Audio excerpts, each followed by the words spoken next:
Hi, everyone. I'm Alexander Fernandez. I am the CEO and co-founder of Streamline Media Group and Streamline Studios. This is our first episode of Delivering the Promise, 25 years of Streamline. I'm joined today by my two co-founders, Renier Banninga and Stefan. How are you guys doing? Doing good. We're good. Yeah, that's good. So why don't you guys introduce yourselves and tell a little bit about what you do and, what you like. My name's Renier, as you just introduced. I've been mainly doing a lot of the art and technical focus at the studio for the entirety of our existence. My name is Stefan Baier. I'm one of the founders as well. Pretty much handling product and development of the studio. So sometimes it's more on the EP side over the years. Other times it's a lot more development focused. Right now it's all the new tech, modern web AI stuff, games technology. So very nerdy stuff. Yeah. Yeah, so for me, it's mainly been art direction and creative direction on all of the projects we do at this studio, whether it's like the video games that we make ourselves or any of the numerous art projects that we've worked with other devs. All right. Well, let's go into this. How long have you guys been making games? Because, we're celebrating... Almost 30 years? Mm-hmm. Jeez. Okay, almost 30 years is a long time. It's probably longer than most of the people watching us have been alive. So let's kind of go into a little bit. Like 30 years... Well, how did you get started in this, Renier? Modding. Back in the day, just starting to modify all of the older school games that had any editors and tools that developers themselves released. That was like Quake, Doom, Dungeon Keeper, Quake. Doom, all the classics. Duke Nukem, Maps for Command and Conquer. StarCraft. Yeah. So you were a modder too then, Renier? Sorry, Stefan. Yeah, very similar. That's how we met. That's how this whole thing started, right? It is essentially modding community. There was a game called, what was it called initially? Gunmanship 101? Gunmanship, yeah. Gunmanship, And then later became Gunman Chronicles. That was when I was on Quake, and Quake 2 engine still. Quake 2 engine, then later Quake 1 engine, Half-Life engine, right? Making levels for this or art for this or some scripting. What year was this? Just to place it for everybody? 1996, 7, I think, so that started. Oh my. So I think we got on that. 6, 7. I mainly jumped on that like 98. Yeah, and then 98, like this was the Quake era, and then they got contacted by Valve, right? That was 99? Converted to the SDK, yeah. Do you guys think the modding community is basically what the game development community was? You mean back then? Yeah, back then. Because, It's very similar, yeah. There's similar vibes, right? Kind of like... Oh, there was no go in schools. there, tinker. Yeah. That's just it. Yeah.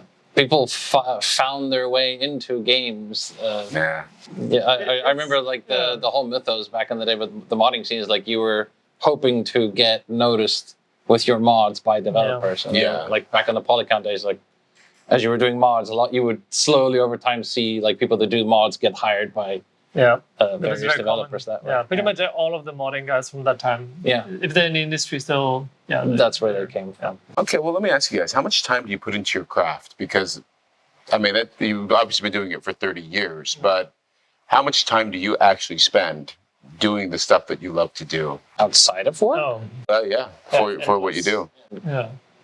On average, easily, like every evening, at least another 2 hours or more, like just during the work week. Yeah, it's endless, right? Like I go home, then usually people stop using our tool, then I patch it.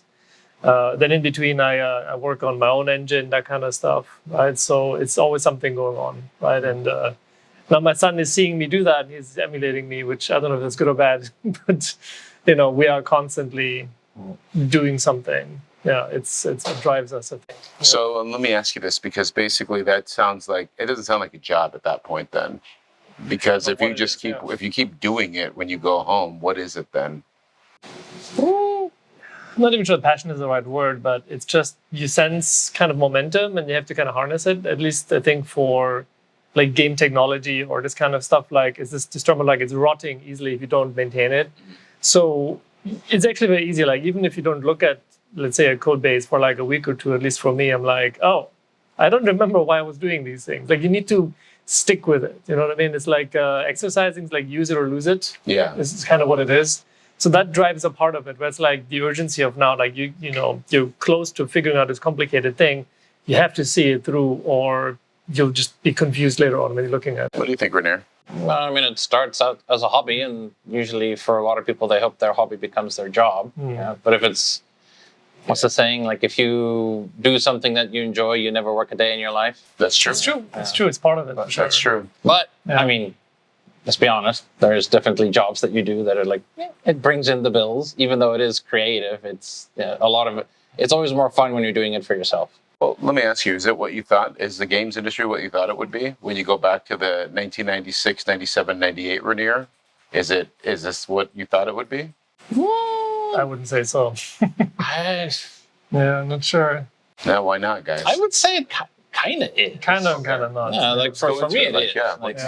Look at what is and then what isn't. Let's get into like what is the. Let's go for the good stuff. What is it that you thought? Oh yeah, this is exactly what I thought it would be.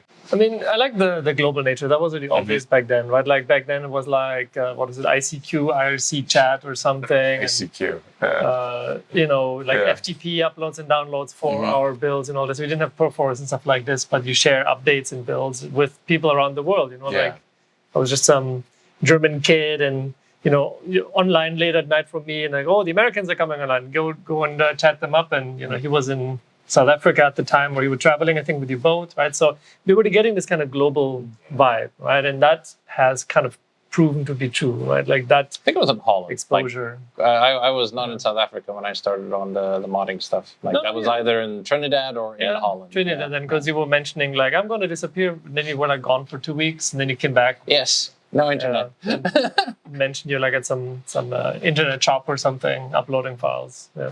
What about you, Renier? Was it what you thought it would be? Well, I originally came from more wanting to get into movies, like movie VFX, and then it's kind of like what I had in mind. It's a lot of sort of ad hoc, like figuring things out. Now like there's all the schools and stuff where you can get official training, but even to this day, most of the people that figure out the noteworthy stuff, it's ad hoc, designing and inventing things on the fly. Yeah. Well, let me ask you this question, guys. Like, we've done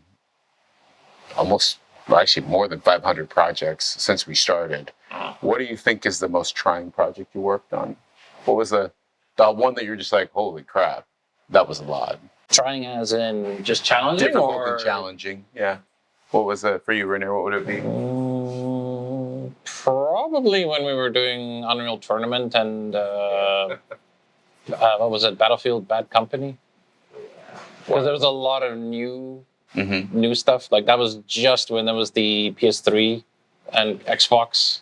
Like it was the next gen of consoles. Yeah. That's always like, oh, let me estimate to make a bunch of assets for a client on hardware and workflows that there's no one out there that knows what they're doing. Yeah, that's true. I remember that one. Yeah. What about you, Stefan?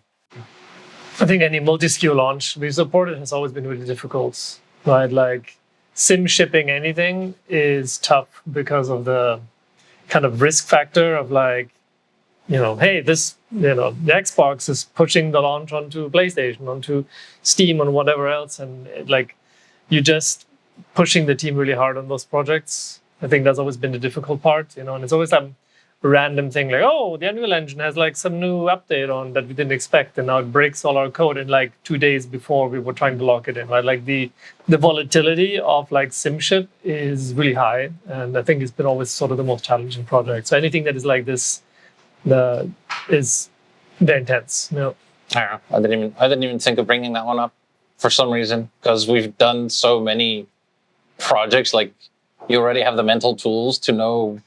Like when we were shipping, like doing the SimShip stuff, indeed, like I already prepped for like the full, like at the beginning of the project, for example. Yeah. That you had to plan, like I'm gonna have to release it on all these different types of hardware. So you do as much planning as you can, and then you fully know that you're gonna spend probably 2 weeks on one problem that is.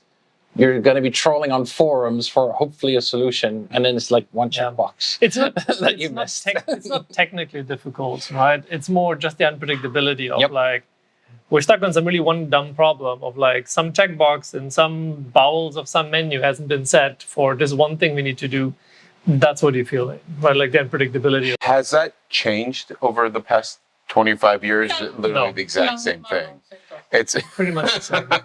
so basically, we're literally facing the same problems we were in 2001. Yeah. Only it looks prettier. Somewhat has gotten worse, actually, because there's a bit of proliferation of platforms you want to support. Yeah. And they all have their own agendas. Like, they're like, we are the best platform. We're the best, to launch on, whatever. And they will all update, on their own schedule. Like, you never quite know when, like, the new SDK comes. And then you have to be like, oh, do we take it, integrate it, do we not? What's the trade-off? And it's volatile. I would say obviously because we have more standardized engines, it's easier, but the projects are more complicated. Mm-hmm. Like, they're just bigger. But obviously back in the day, for like PlayStation and all that, like everyone was making their own engine still. Like heck, we started with PlayStation 2 when we were doing our game dev. Yeah. And that was always some custom engine that someone was doing. You cannot go online. You're purely relying on the developers you're working with, or you're dealing with like just doing your stuff in your 3D software and then throwing it to the console, like batch programs and like hoping it translates properly to the hardware. How much communication would you guys say is like, obviously you have your technical craft, you have your creative craft. Yeah. How much of the soft skills do you think still play a role in what we do? And where do you guys see that going? Because, obviously reading and writing is one thing, but like communicating. Game devs are very good at communicating. Lots of sarcasm there. Yeah, but that's just it. Because is that still a problem that still comes up? Like, are we still seeing the same, not really clear communication? Technology advances faster than societal changes. So I would say that the social skills of game devs is the same as it was back then. Yeah, so that's just it. Yeah. And this goes for the technical and the administrative. 100%. Well, it's human beings is basically what you're saying at that moment in time. Just the publishers from back then versus now, they're rediscovering the same problems because so many people just rotate out of the industry. Yeah, so no, a lot of the knowledge walks away. That's actually an interesting thing right there, because I was going to ask you guys this question. How hard is it to keep working in games? The burnout is 5 years? Most people don't make it. Yeah. There's a lot of analogies over the years you hear of people comparing it to war or like being in the military, which, I wouldn't exactly draw that. It's not the same, obviously, but this kind of sense of like it's really difficult and draining, and it's they say it's like entertainment, but it's like working in it is different than experiencing it. So I think it's really volatile. What do you guys think is the difficult part about that makes it so hard for people to go through the process? What do you guys think that is? Like, what is it that sustained, because obviously you guys go home and work on your stuff. Uh-huh. So obviously you love what you do, but is it because I have to constantly learn? Is it because I'm constantly being tested? Is it because the deadlines are real? Like, what's burning out the people? Like, actually, I'm curious, like, why is it, if you're doing what you love, why would you basically fall apart? Some of them have a misconception of what it's going to be. They think working in games is playing games. That's not? No, it's a job. I think the misconception is that, it'll be fun every day to some degree, right? And you have to find the fun in it. But it can be very sort of terrifying to work on a product. And the truth is, when you make a piece of software, which is what games are, right? Like, for 99% of the time, it's going to be a frustrating experience for you because it'll be crashing, it won't be fun, it'll be annoying, it'll be slow. It will only come together in the last few months, really. And that's the hope. But you don't know that, right? Like, you're hoping that the product will come together and really be entertaining and successful for everyone involved, right? But that terror of not knowing is really, I think, unnerving for a lot of people. Right? Because when you're coming in, you only sort of know the finished product. You played games, they're fun, but you haven't seen the 5 years or whatever it took to get to that thing actually being fun. How much of it was thrown out? How many people didn't see their contribution really come through, or whatever happened behind the scenes, whatever the drama was, the stress. You don't know that. Right? How come you guys don't burn out? Like, how have you not burned out? You go through your phases, right? Over 30 years, up and down, and you think about it. But I think we're incompatible with doing any other work. What are you going to be, accountants? And I would say it's there has definitely been a little crispiness on the edges, but a lot of it's just discipline. There's passion, but in the end, you only finish things with discipline. Well, so okay, let's zoom in on the discipline part, because you're describing something that a lot of people who think, oh, it's fun in games and ha ha hee hee. The first 80% is 20% of the work. Yeah. The last 20 takes most of the. Well, isn't that the body count? That's the body count you're referring to. It's kind of this thing somebody famously said that, or I think Trunk Carmack or something, or somebody was known for like enjoying to start projects, but like the last 20%. Oh, Ken Levine, I think was it, right? Like he's sort of like enjoys the process of beginning the first few years in a game, but then like finishing it is just a drudgery, right? Because it's just bugs. There's not much creativity involved. There's not much writing involved. It's all kind of done. You're just like, why is it broken again? Right? And you play the same thing over and over. It's like when my son plays one of our games, I'm like, I love that you play them and like you remember testing them is good memories, but I'm like, I know all of this is just, it's not fun for me experiencing because you've been in it so much. Yeah, and everybody has that, right? Like I think this happens with the other creative industries too. Like you hear about movie actors don't watch their movies and musicians, unless they have to perform, don't listen to their own music because to them it's like the same dish over and over, right? So I think that happens with games as well. And it can be difficult, right? It's very different based on your personality, though. Yeah. Because you have the exact opposite for all the musicians as well. They'll constantly listen to their pieces over and over just to make sure they polish every last little note and key. That's actually a good mindset to have, that you can handle it, right? So I think every developer has to find their balance for this, because it happens a lot of them that begin to like dislike or hate what they do, right? Like there's a lot of patterns of burnout that happen when somebody comes fresh out of school. About 3 years in, we notice that's the first moment where a lot of people are like, what am I doing with my life? Will this be it? Because it's like they sense their skill growth kind of slowing down after a couple of years, and they have to be comfortable with this and be like, what do I do now? Do I learn new skills? Do I become leadership? Do I change what I'm doing? Like this, they have to face themselves. I kind of blame the education system for that. Or at least people think that they're going to make a lot of progress really fast and get to these high positions really quickly. And a lot of times, like, especially with like title inflation, it's like you think you're going to be a senior in like 3 years. It's like think 10, maybe more. Like it just takes time. That's what I mean. Like it's a lot of stuff just takes time. And even like a lot of the visuals we do in video games, you get to the overall shape of something relatively fast, but it's exponential complexity. Like you do a sculpt and then I add another division of detail, that's 4x, like 4 times the amount of detail then that I'm working on every time I'm doing that. So it's like it's just this exponential curve of effort to finish something. Well, so finishing it is important now. So let's go into something on here, because I think that you're describing something that basically you kind of got to enjoy the process. Yeah. So what was for you, Renier, the most meaningful project you worked on here? Meaningful? Like that's something that actually matters. And something that you cared about. What would be the project? I see it more like games. This is entertainment, so it's not really meaningful for me. It's fun. But meaningful is when we were doing that museum work with the vases and stuff back in Holland. That was interesting because it's like actual historical stuff that we were scanning and cleaning up. That was actually fun. That was cool. But working on, again, I probably go back to like working on like Unreal Tournament and Gears of War, because that's one of those developers. Like, I mean, it's Epic. We wanted to work with them for ages, and just being able to be part of those projects was pretty cool. What about you, Stefan? I mean, anything that is like launching your own products, I think is meaningful because it's such a humbling experience, right? Like you realize how much it takes out of you or the team really to launch something. And I enjoy seeing how the team transforms in the process. I tend to tell them that haven't shipped a game before, like what you're about to experience is going to be like terrifying and amazing.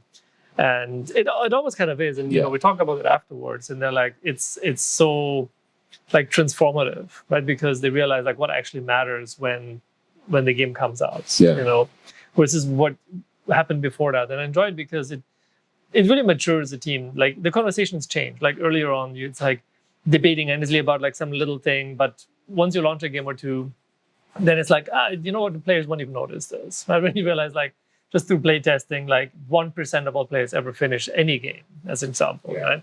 Like it changes your perspective and it makes things easier. And so like that is meaningful to see, just because of how it affects people when you launch something, and how it's like a catharsis for them, And then I like to see what happens afterwards, because some people they come out of it and they're like, let's go, let's do the next one. And others, they fall into like a kind of a funk, a crisis, right? Like where they don't really know what to do. So I find it always very interesting because it has such a huge impact on the team dynamics.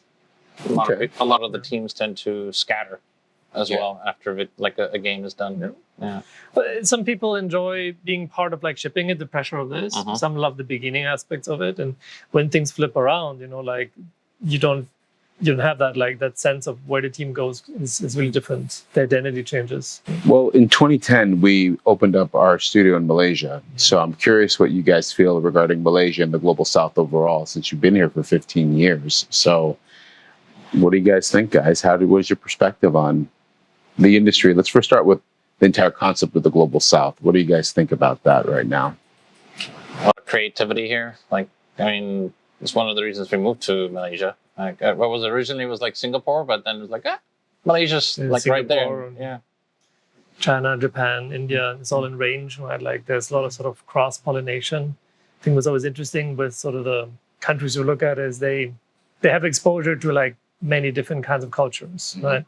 And sort of like, from Harry Potter to Star Wars to anime to whatever, like local kind of inspirations they have. I think that it's been very interesting and exciting for us. Like it goes back to like what we said in the beginning, why we love this kind of global vibe. In the beginning it was like, ooh, wow, like this guy's an American, this is Swedish. Now it's like, Japanese or Indonesian or Colombian, So I think that is still really interesting and how it should be. It should be like global industry.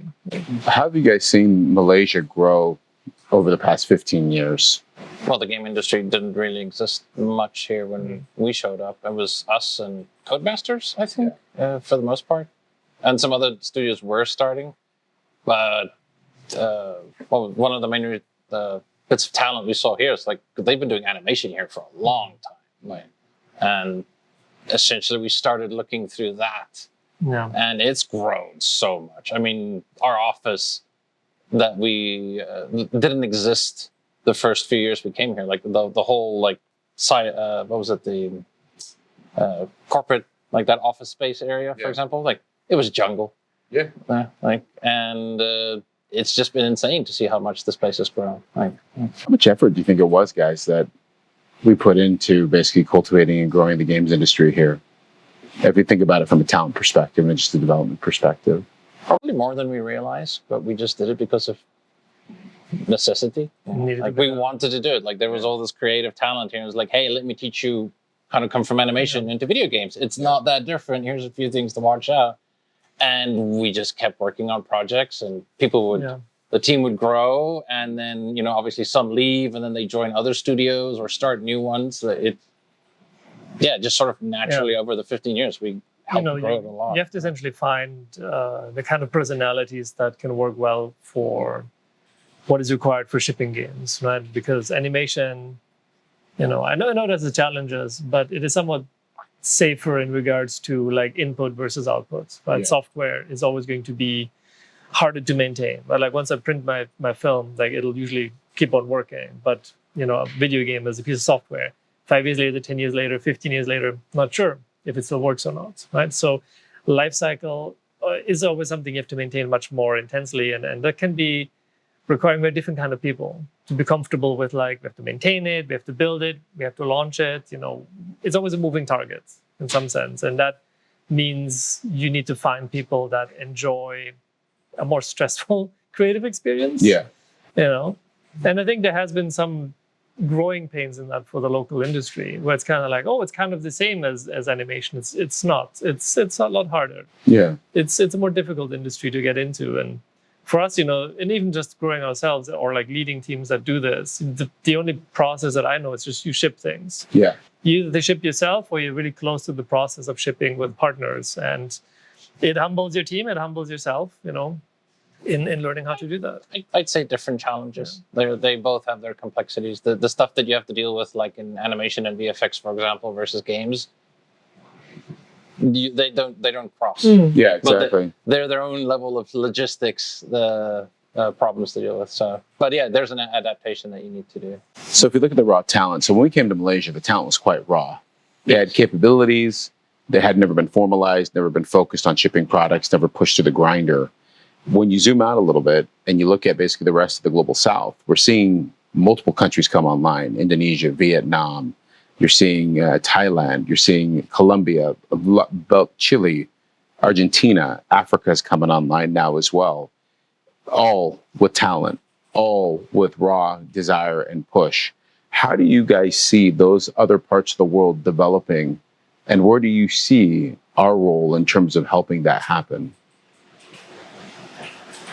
Well, I think, what you realize, like, after doing this for a while and sort of seeing these, let's call them like democratizing tools like AI and all this, or like just access to teaching and courses online and everything, is that it's not going to be driven by any like teaching institutions, Like that's one thing, like, you've seen that maybe in Europe and the US, and here as well, like you don't really have really great successes just consistently having schools pumping out just talent that'll work in the industry. It's sort of still how it was back then, which is the people that will succeed the most long term, not like 2 years, fresh grads type of stuff. Those coming out of schools will always be kind of geared to getting a job, right? It's like long-term survival in the industry seems to be purely based on personality. Yeah. So it's not any sort of source on the planet you can point to like this is better than somewhere else. It's very like just everywhere. And from that perspective, every country coming online just adds more pool to everything. But it's always going to be just you find little diamonds all across the planet. So having more talent is really the only way that you can make this happen, because there's not going to be like this one it country that suddenly like changes it up. It's going to be look everywhere, open it up for everyone, and bring them in, find the right personality that fits. I think a lot of it also comes down to just how much comfort there is in those countries, because at one point when you're not worried about do the lights turn on and you can really start focusing on the entertainment, then you start getting people more going into video games and film. Obviously, the internet helps with the fact that I have someone down in the near the south of Peru that has a stable enough internet connection to go on ArtStation and start doing 3D, which is completely like unexpected these days, or would have been 15 years ago. There's probably a strange sweet spot in terms of like the kind of personalities that work well for the industry. Like if it's too difficult and too volatile and where you grew up, you're not going to have time for entertainment. You're not going to have time for like, doing like software nerdy stuff. Like you're going to be like, I got to take care of my family. I got to do other things. So it won't work there. Like the safety isn't there. But then on the flip side, if you're too stable, your parents are totally taking care of everything for you, and like you're sort of like just completely taken care of, the whiplash of hitting the industry that is going to be really volatile and kind of, not dangerous, but certainly like you never quite know what will happen with your company, your industry, your community. Like that can also be tough for people that are too sheltered in their lifestyle. So I think there's like a sweet spot in between where it's like, stable and like doing well, having support to get into entertainment, which is a luxury good in some sense. Mm-hmm. But not to the place of like being completely sheltered, because those personalities also don't do well. Well, I mean, it's the classic thing, like that they actually work for it to get there. Yeah, like that tends to work the best. Do they really want to be there? The people that will last the longest in the industry are the ones that went to look for it. Yeah, they wanted it. They tinkered. They didn't have like a lot of like easy access to information. If you get the tourists, as we call them, right, like that. Right now, the industry is in a place where it really can't afford tourists. Like, I think maybe 5-7 years ago, there was again a moment of like, we take everyone, salaries go crazy, like Google, Microsoft, whoever, like they all were doing a lot of like entertainment type stuff, like the lattes, free lattes in the office kind of jokes, right? Like that stuff was like everywhere. Nowadays, that doesn't really work anymore. Like you need to want to be in this industry. You need to kind of fight for it. Yeah. Okay, so I'm a game developer who wants to work and do co-development. What should I know? What would you advise me? What have you done? Like probably nothing, because I haven't been in the industry for more than 5 years. So whatever that gets me. My first question during interviews at all is like, have you actually tried to figure out how these games work? Okay. You don't just wander and it's like, I want to work in video games. I'm like, okay, show me. Did you try to figure out what's your favorite game? Did you try to see how they put it together? Did you see if there's any like tools that the developers themselves released? Like I tend to always come from the angle of to really see how much work that they do to try and figure out how the craft works, instead of just wanting to do it or going to an institution where they did some courses and went from there. Like, I would say, how honest are you with yourself on like your team's capabilities? How much do you have? What are they called? Like you can't see the blinders on, right? Where it's like everything is perfect. I'm optimist. My team is amazing, and it's not meant of like an arrogant perspective, but a lot of developers, like, it's very stressful to face maybe the actual state of your product that you're in. That you might be like, it's another 6 months, we'll be fine, or yeah, this is a little broken, but we'll get there. Like being overly optimistic instead of realistic on like where we really are in sort of the progress on a product. If you can't have a real conversation about where you're at, like, it's going to be really hard for others to help you. Yeah. Because if you're like, everything's good, everything's fine, like, then, you don't give me an addressable access point where I can be like, okay, here's where I come in and we sort of like widen your strengths and give you some breathing space. Yeah. Where do you guys think the video games industry is going? It's a more difficult place. I mean, more of the same, just like television. Like, you're always going to have your dramas, your action games, just fun comedy. Probably just more of it. I think there's big shakeups coming, right? Like if even the big publishers are struggling to land hits, and there's a big like identity crisis, like what games really still stick the landing, what size of game is really supposed to get funding. There's really too many products. There's actually too many games. Yeah. Like, you look at Steam releases like 15 years ago versus now, it was like a few thousand. Now it's like 18 to 20,000 a year. Do you think it's because it's easy to make a game now? I mean, is it easy to make a game? Is it? It's easy to make something. It's easy to get something. It's easier to self-publish and get something out. Yeah. Yeah. So there's a lot more just out there. And with like AI and engines, it's even more so. Right. I think we're already at a really high saturation point. So I'm not sure how much it can still be more. But it's just easy to make things, right? It's kind of like everyone can have a camera, right? You can have an amazing camera or you can have a shitty camera, but you can produce something and then put it online, right? And that's currently sort of the state. It's like everyone has enough tools and technology access that they can produce things. And get ready for more of the content flood from all the AI tools as well. I mean, like, your social feed is already flooded with all the AI slop videos. I mean, you're going to have similar issues with video games where they'll generate some code base, generate some art assets, throw something together, and then it's just going to be more stuff you're going to have to curate and filter through, either following people on social media or influencers that you actually care about their opinion to find the real content. I mean, you have a kind of a guarded consumer base now. Back in the day, like, there was just a bunch of kids essentially that really were into video games, and they had a hard time finding the games, right? Like, you sort of trade floppy disks on the schoolyard kind of stuff. That's how it started, right? Like, so it was hard to find your product. Nowadays, it's the other way around, where it's like you are, as a consumer, really guarded against just this constant wave of content washing over you. So, the attention economy. You want to get people's attention and their eyeballs on your product, your game, but they've got so many other things distracting. It's difficult because of that. Well, let me ask you guys. So we're going to bring it in, and then I got some rapid fire questions for you guys. So before we get there, let me just ask: in the 25 years you've been doing this, what's your most memorable moment where you're just like, wow? I mean, it is the people you meet, the how the sausage is being made for me. Like, sometimes you're like, who are these people? Like, meet your heroes, don't meet your heroes, a little bit of both. My wow moments are endlessly like seeing my game on the store shelf. Yeah. So yours is releasing our games. Seeing it in the store more so. It still has more impact for me to go to a physical location and see it on the shelf than it does seeing it on the Steam digital. Like that for me never gets old. It's satisfying. Satisfying. Okay. So thank you guys both for coming and being a part of this. This is our first episode. There's going to be more episodes as we go through here. So everyone, thank you for watching and participating in this. If you have any questions, feel free to drop them down below. And of course, we'll see you on the next episode.